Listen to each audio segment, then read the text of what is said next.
Hey everyone, I'm Pranav, and this lecture will be on the Euclidean algorithm and Bezout's identity.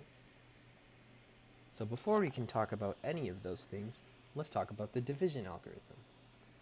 So the division algorithm states that for every pair of integers a and b, there exists a distinct integer quotient and remainder q and r respectively, such that a equals bq plus r for r is greater than or equal to 0 but less than b. So using this, we can arrive at the main subject of this lecture, the Euclidean algorithm. So this is just a formal way to state the division that we use like every day. So now let's talk about Euclid's theorem. So for natural numbers a and b, with their quotient and remainder being q and r respectively, which we can obtain using the division algorithm above, so that a equals bq plus r, we have the greatest common divisor of a and b equals the greatest common divisor of b and r. So an immediate corollary of this is the Euclidean algorithm, which I'm about to show you. So another thing we should note is that the division algorithm actually holds for polynomials of rational coefficients. So Euclid's theorem and the Euclidean algorithm, by extension, also hold for polynomials of rational coefficients. So this is the Euclidean algorithm. For two natural numbers a and b, where a is greater than b, repeated use of the division algorithm gives us a equals b q1 plus r1, right? This is just the standard division algorithm. So now we go to b, so we have b equals r1 times q2 plus r2 for some q2 and r2. Then we have r1 equals r2 times q3 plus r3 for some q3 and r3, and so on and so forth. It goes down all the way to Rn minus 2 equals Rn minus 1 times q of n plus r of n. So then R of n minus 1 equals R of n q of n plus 1. So then it follows that, using Euclid's theorem, that the greatest common divisor of a and b is equal to the greatest common divisor of b and r1, and it chains so that we have the greatest common divisor of r of n minus 1 and Rn, which is just Rn because R of n minus 1, or R of n divides R of n minus 1. So this gives us a very efficient and fast way to calculate the greatest common divisor of like really large numbers or polynomials where we can't just spot it immediately. So let's look at an example of this. So this is from the 1986 A-mean as number 5. So what is the largest positive integer n such that n cubed plus 100 is divisible by n plus 10? So we want n cubed plus 100 to be divisible by n plus 10. So that means we can write this out as n cubed plus 100 equals n plus 10, n plus 10 times some quadratic n squared plus an plus b plus some c. So note this is like a equals bq plus r. So expanding this out, we have that this equals n cubed plus 10 plus a times n squared plus 10a plus b times n plus 10b plus c. So now we can equate the coefficients. So we get 10 plus a equals 0. 10a plus b also equals 0. And that 10b plus c equals 100. So solving this system of equations is pretty easy. and we get that a equals negative 10, b equals 100, and that c equals negative 900. So now we can apply the Euclidean algorithm. So we have that the greatest common divisor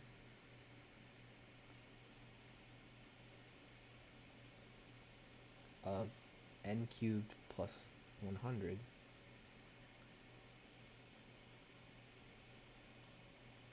and n plus 10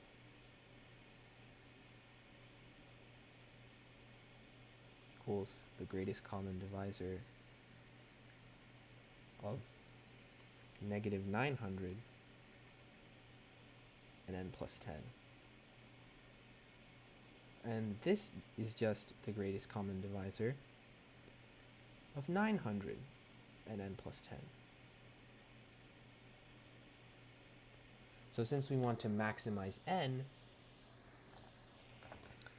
let's choose n equals 890 so that the greatest common divisor is 1. So n equals 890, and we're done.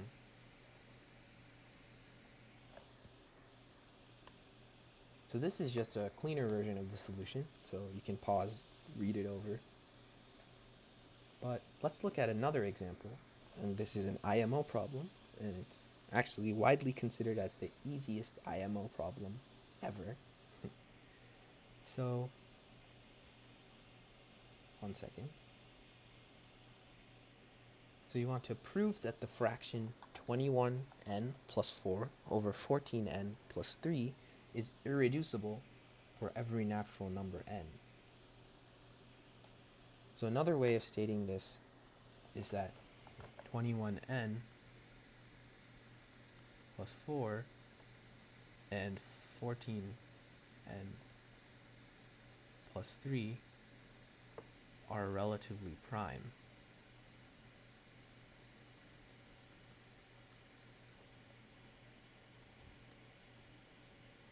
For all n.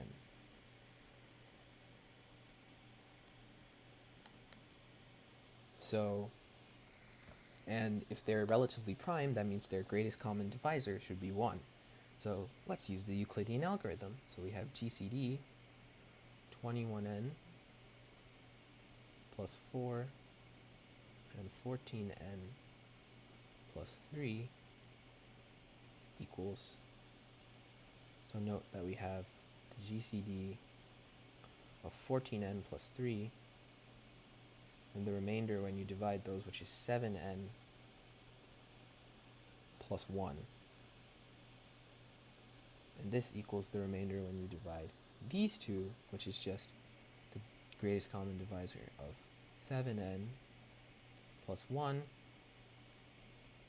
and 1. And this is 1 for all n. So that means the greatest common divisor of 21n plus 4 and 14n plus 3 is 1 for all n by the Euclidean algorithm. So as shown above,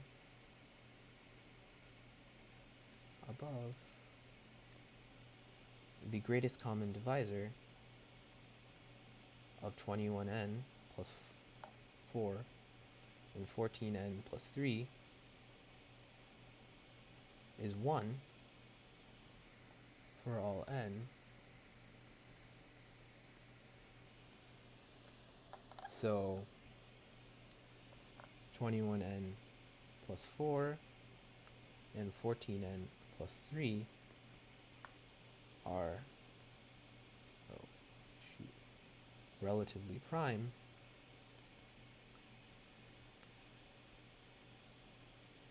For all n. So now, thus, the fraction is, since they share no common factors, or other than 1, that means the fraction won't reduce ever, so we're done.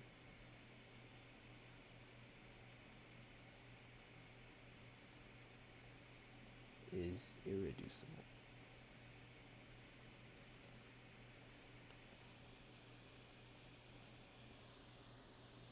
So this is a way neater version of what I just wrote. So yeah. So now let's look at Bezout's identity.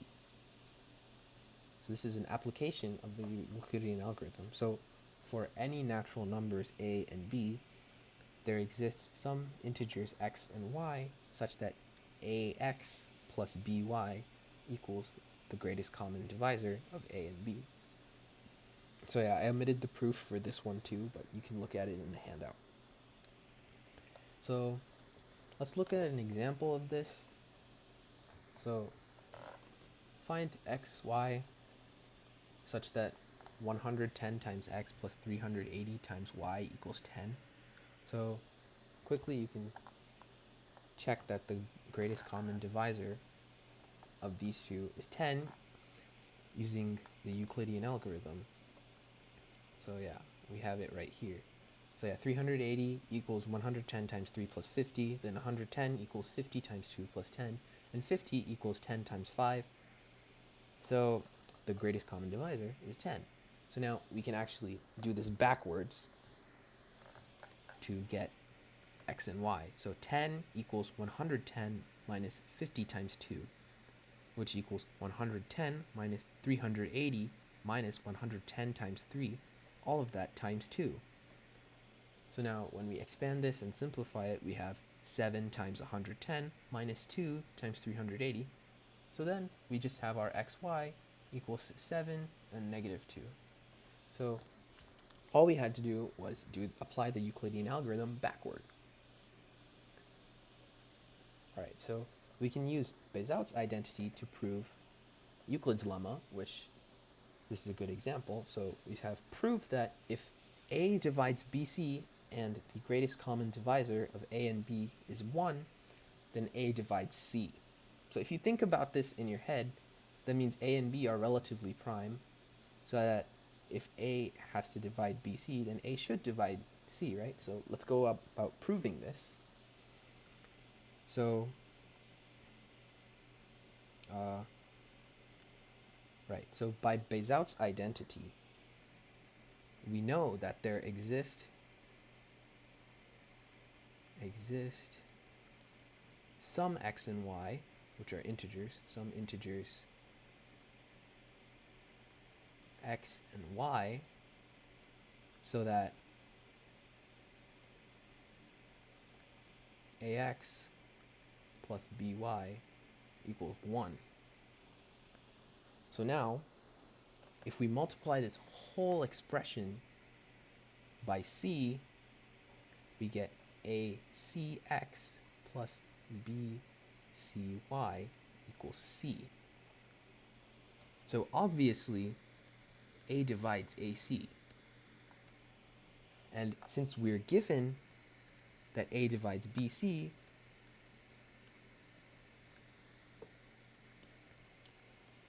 then we have A divides AC times X, and A divides, BC times Y.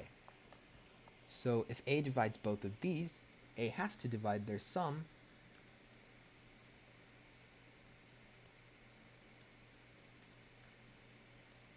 which is just C.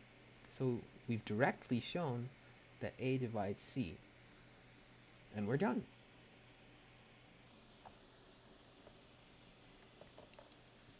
So yeah, here's a cleaner version of the solution. And now let's finish off with a problem from the Putnam exam. This is from 2000, and it's prove that the expression GCD of m and n divided by n times n choose m is an integer for all n and m such that n is greater than or equal to m is greater than or equal to 1. So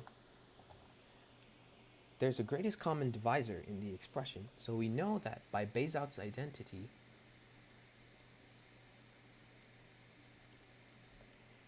there are some a and b, so that GCD of mn equals am plus bn, right? So let's substitute this into the expression. We get am plus bn over n times n choose m is just am over n times n choose m plus b over n and m, since the n's cancel. So we know that n choose m is an integer for all choices of n and m, so that n is greater than m, greater than or equal to m, sorry, and that m is greater than or equal to 0. So we know that this is an integer, and b is an integer because Bézout's identity gives us a and b that are integers.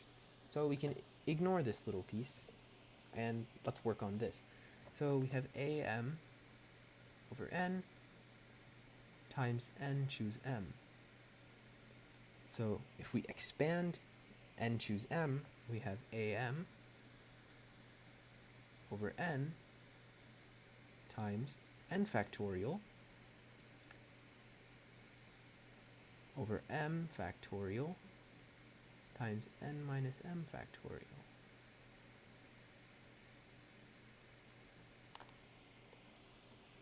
So in this, notice that we can cancel the n in the n factorial and the n down here, and the m in the m factorial and the m up here. So this equals a times, so now we have n minus 1 factorial over m minus 1 factorial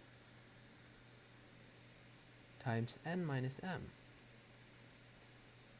factorial. And now this is just n minus 1 choose m minus 1. So we have a times m minus 1 choose n minus 1, or sorry, other way around. And since we were given that n is greater than or equal to m, and m is greater than or equal to 1, it's impossible for this to be like some n choose negative 1, because the lower bound on m minus 1 is 0. So now this is an integer for all choices of a, n, and m, which we also know as integers. So now we have thus the greatest common divisor of m and n over n times m choose n, or sorry, n choose m,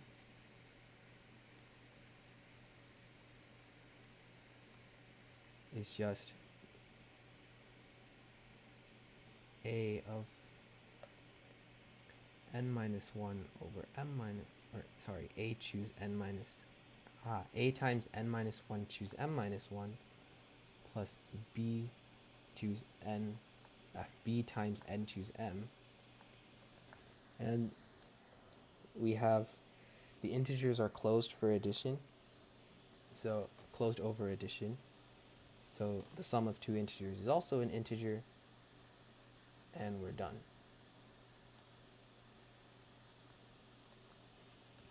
So yeah, I swapped the n and m's here, but this is a cleaner version of the solution, so you can pause and look at this. Yeah, so that was a really good example of how Bézout's identity can kickstart a proof. And lastly, we have the general Bézout's identity, so we can extend this to any number of variables. So the general form of Bézout's identity is for any integers a1, a2, all the way to an, there exist integers x1, x2, all the way to xn, such that the sum from I equals 1 to n, a of I times x of I, which is just a1 x1 plus a2 x2 plus ANXN is equal to the greatest common divisor of A1, A2, all the way to AN. And that's it.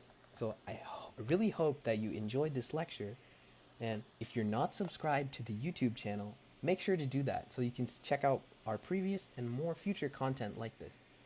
Also, if you haven't joined CNCM yet, you can check out our Discord server at the link here and our website at cncmath.org. Bye for now.